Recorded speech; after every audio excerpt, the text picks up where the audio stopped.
Hey, what's going on everybody? Commander Crane here, and we are back with another Pioneer video, and today we're going to be talking about the 10 strongest sets in Pioneer. So obviously there is a ton of sets that are actually legal in Pioneer, obviously starting from Return to Ravnica, going all the way to the brand new sets, and it got me thinking a while ago, what are the actual best sets in Pioneer in terms of just like playable cards, or like maybe some of the cards that are at the top of the metagame, or even like a whole bunch of cards that are banned that are from one specific set. I want to kind of combine that into one video, and that's why I'm going to be talking about the top 10 strongest sets in the actual format. So before we hop into the video, I have to mention that we are currently on the road to 1,000 subscribers, and we are getting so close. And if you want to be a part of the huge giveaway that's going to be happening once we get there, you're going to want to be subscribed to the channel, so that way you'll be notified as soon as we get to 1,000 subscribers.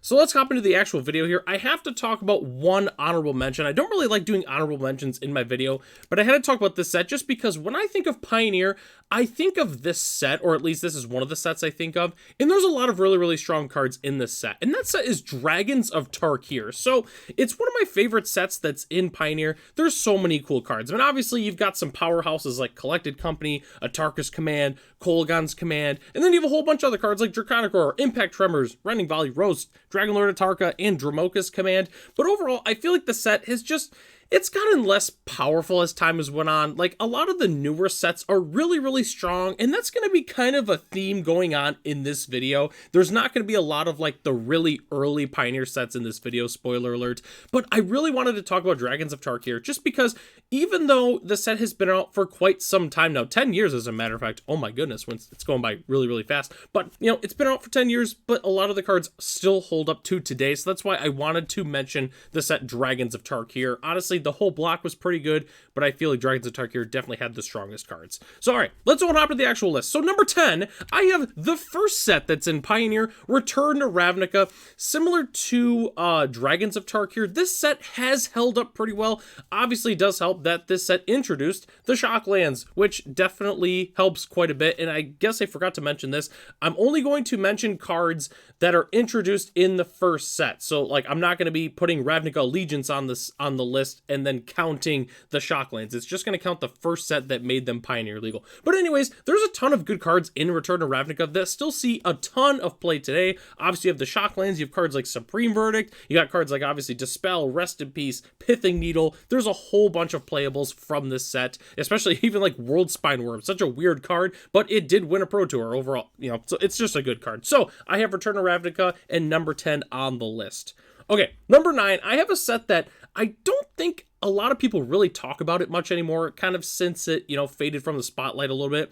And that set is the Lost Caverns of Ixalan. I think this set has so many powerful cards that no one really talks about. Like, everyone just kind of forgets that it's from that set. But, you know, we have cards like, obviously, Get Lost. We have Cavern of Souls. We have half of the Restless Cycle, the good manlands that see play in a number of different decks in the format. We also have just a whole bunch of different cards. We have Warden of the Inner Sky. Deeproot Pilgrimage is really good. Quintorius Khan, Sunken Citadel, Bloodlord of Aclazotz. There's a ton of strong cards in this that not only made other decks that were already established better, but are also just really, really good upgrades. Obviously, Get Lost, you know, you kind of played Fateful Absence in that slot, swap into Get Lost. We obviously have the entire Quintorius Khan combo deck that is only possible because of Lost Caverns of Ixalan. You have Sunken Citadel that's just good in a number of different decks. Spyglass Siren is fantastic in all of the Izzet and Soul decks. Deeproot Pilgrimage helped Merfolk get boosted a little bit. Just overall, I think this set is really, really good, and not a lot of people talk about it, so that's why I wanted to put it on the list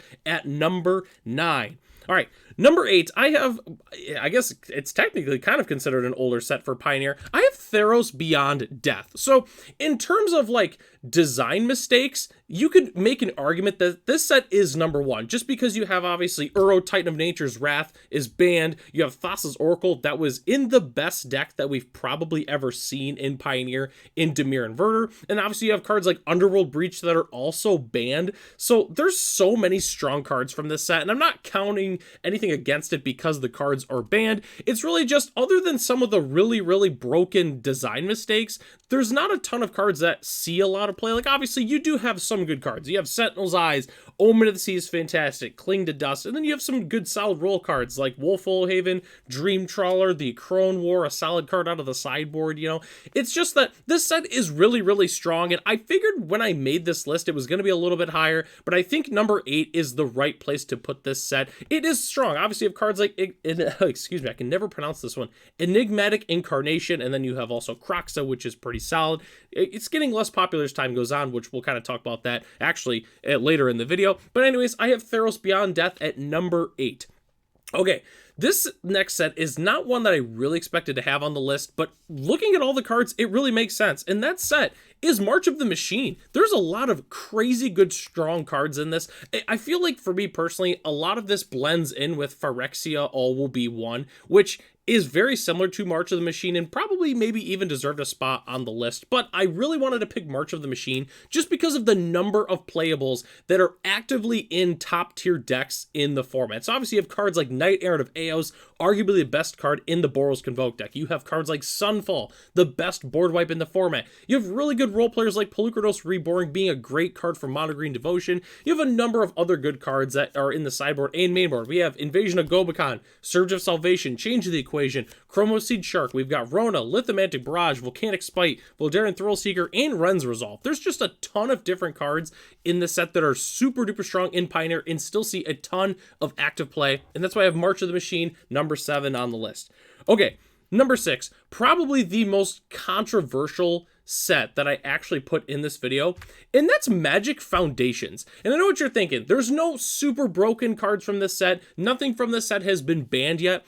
That doesn't automatically make it the most powerful or least powerful in this. It's just that there's so many good role players. And we obviously have cards like Bolt Wave, Leyline Axe, Zombify, Arabo the First Pang. We have a whole bunch of decks that got huge boosts like Kellen, Planar Trailblazer, Raise the Past, Alenda, Day of Judgment, just a fantastic removal spell in the format. Cards like Burst Lightning, Krenko Mob Boss, Elvish Archdruid, Wiltleaf Liege, just a number of different cards that are really, really strong in Pioneer. And I really think that as time goes on, a lot of these cards are going to be fantastic. If you told me a year from now a Raise the Past deck is one of the best decks in the format, I would totally believe you, and that's why I have Foundations number 6 on the list.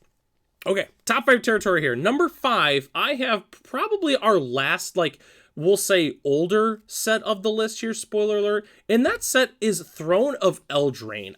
Throne of Eldraine, incredibly strong set. You could even make the argument it could be a little bit higher on the list. I do like the sets though that I did put above it just because they're so strong. You have a number of different cards in this set that are good. There's honestly even more that I didn't even mention on this slide here. There's so many good ones. We have All That Glitters, Brazen Borrower, Cauldron Familiar, Deafening Silence, Emery, Lurker of the Loch, Mystical Dispute, Murderous Rider, Bone Crusher Giant, Fires of Invention, Torbrand, Lovestruck Beast, Questing Beast, Witch's Oven. There's even more. There's way more than just that, but this set is so strong. Not even including the cards that are banned. Even like Oko Thief of Crowns, arguably the strongest card really that's been printed in the last 10 years. You can make that argument. And then you also have cards like Once Upon a Time that everyone forgets about because it was legal for like exactly a week or two in the actual format.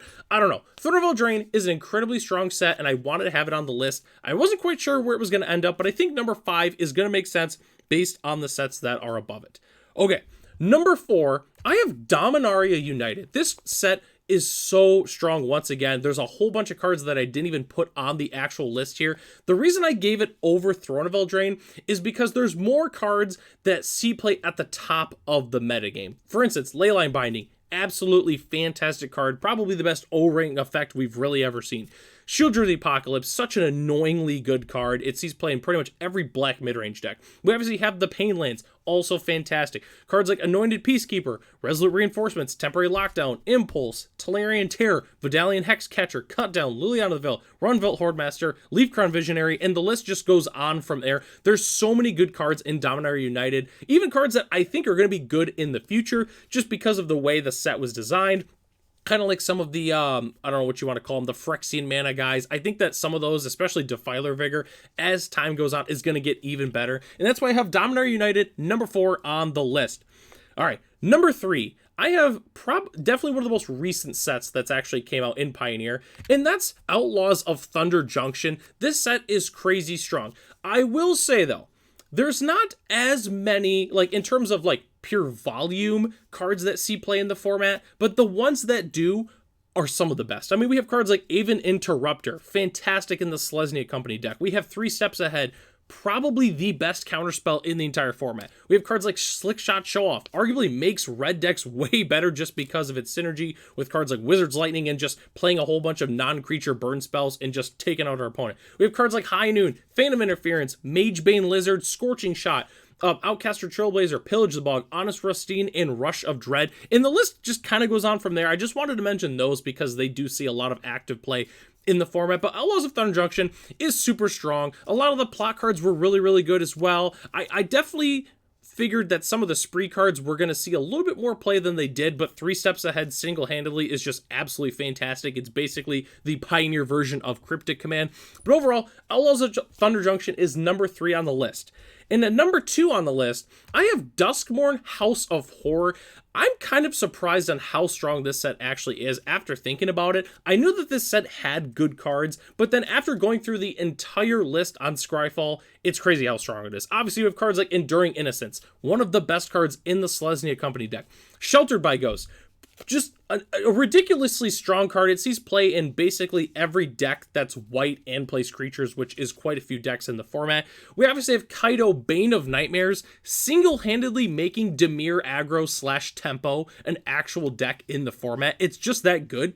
I mean, then we also have a whole bunch of the Overlords that are fantastic. Screaming Nemesis, Shardmaid's Rescue, Abhorrent Oculus is also fantastic and getting better as that deck is being perfected. We have cards like Floodpit Drowner, also really good. Unholy Annex, Ritual Chamber, it was like one of the best cards in the format a few weeks ago. I think the card is still really good. We have cards like Unstoppable Slasher for a nice one-hit kill potential, but then we also have Valgavoth and Fear of Missing Out, which are both fantastic as well. I don't know. As time goes on, I think this set is going to get even better. There's a lot of really strong cards in the set that are just missing like 1 or 2 pieces to really be able to pop off. So I have Duskmourn, number 2 on the list. This set is just really strong. And at number 1, I don't think this is really surprising to anyone that actively plays a lot of Pioneer, but it's Kamigawa Neon Dynasty. I mean, this set, just what's crazy about it is it was good when the set first came out. All these cards were fantastic, and they just keep getting better. And then the cards that were thought of to be bad because of new cards getting printed are just getting better. Like, for instance, Blade of the Oni. That no one actually played that card. All of a sudden, Rakdos Demons becomes one of the best decks in the format. All of a sudden, everybody's playing multiple copies of this random mythic that everyone thought was bad, and it just kind of keeps going from there. Obviously, we have the Wandering Emperor. Just fantastic Planeswalker, one of the best in the entire format. We also have cards like Fable the Mirrorbreaker, probably the best card in the entire format. We have the Channel Lands. Boseiju sees play in every single green deck that even exists in the entire format. And then obviously you have all the other Channel Lands, which all see play in their respective colors. We have cards like Farewell, March of Otherworldly Light. We have, I'm forgetting the name of that, Thousand Face Shadow. We have Blade of the Oni, Invoke Despair, Light Paws, Kumano Faces, Kakazan, Grease Fang. We obviously have Silverfur Master, which kind of makes the ninja deck a little bit better. And then we have Reckoner Bankbuster. Just so many strong cards in the set, and it's crazy how they're all good. Like, since they've entered the format, all these cards have been good. None of them have gotten any worse. And obviously you have cards like Thousand Face Shadow and the Silverfur Master are just getting better just because they're adding ninja support into the game, which means all these random one-of ninjas actually have a home, and it's a really underrated deck in the format. And then you have just some cards that, like Invoke Despair. You play it in your black sideboard, and, you bring it in every so often, and then it's just an absolute just destroying your opponent when you actually get to play the card. I don't know. Kamigawa Neon Dynasty is a crazy good set, and I wouldn't be surprised if we talk about the set in a few years, and it's still at the very top of the list. I just wouldn't be surprised. This set is incredibly strong, and that's why I had to put it in number 1 on the list of strongest sets in Pioneer. So that takes us to the end of the video here. Thanks so much for watching. Don't forget to subscribe, though. We're so close to 1,000 subscribers, and you're not going to want to miss the huge giveaway once we get there. Huge shout out to our channel members, Ralph, Matt, Arcadius, Ray, Gary, Saranoki, and Night Red 3. If you're interested in being a channel member, it's only $1 a month, and you get access to the exclusive Commander Crane Discord, as well as other features here on the channel. So, I'm Commander Crane. Thanks for watching this video, and hope to catch you in the next one.